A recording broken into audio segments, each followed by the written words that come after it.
Hi, this is Vidya Balan on Bollywood Hungama.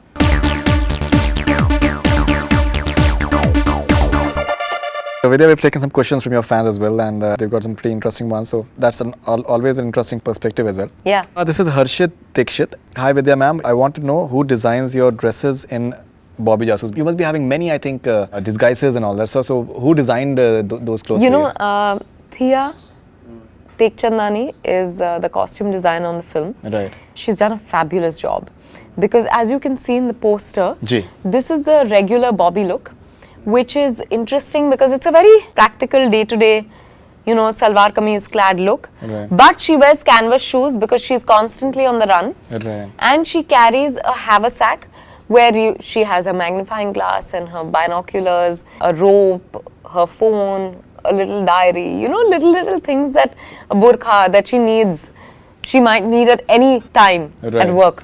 So I think maintaining that femininity and practicality, Thea managed beautifully. And the makeup artists, Vidyadhar Bhatte and Shreyas Matre, I think they had to do a lot of work, a lot of research on saying, how can we make her face look different? There were some places where I didn't need to look absolutely different. Those are the female disguises. Right. You know, so we probably added dentures or braces or something, and it made a little difference, but not that much of a difference. Then I've done some 5 male disguises. Those were the places where I needed to look completely different. And that was fun, the process of figuring out, you know, how can I be made to look different? Each male character needed to look different from one another. Absolutely, it does. Yeah. So, and you know, there's a Jyotish in addition to the 4 that you see here. Right. And then I'm wearing a half balding patch, really dirty teeth and glasses. And when I saw the picture, I found it damn funny because I couldn't recognize myself from any angle. So we did long days of trial. Okay, during your childhood, did you read all these Enid Blyton novels? Yes, of course. Famous 5 and Secret 7. And therefore, you know, and I decided that we'll start something which says something 6. Because you had Famous 5 and you had Secret 7. Right. So we wanted to start a detective group. And we thought we'd have the office on the terrace of our building and all. But obviously that fizzled out in a week.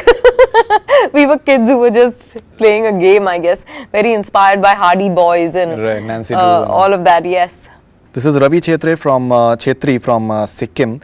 Is there any chance of the sequel of Bobby Jasoos? Because I'm sure there is a possibility. Ravi, thank you so much for suggesting a sequel even before our film is released. That's very, very encouraging and hopeful. Really hope you enjoy Bobby Jasoos, and then one will be able to take a call on the sequel. But I definitely think there should be a sequel and there should be a series because Bobby Jasoos allows for that. This is Faiz from Hyderabad. Why stereotype Deccani accent when it isn't what we hear in movies? Did you hire any local to get it right? You can't base a film in Hyderabad and speak Hindi like you're living in Bombay. Right. When the story is based in Hyderabad, it has to have that Hyderabadi flavor. Right. But the interesting thing about the Hyderabadi flavor is that it's very understandable by everyone. Absolutely. There are just few changes, which also makes it confusing because like we say in Bombaya Hindi, we say terko merko. They say tere ku, meri ku. Right. So, you know, it gets confusing because instinctively you're more used to this.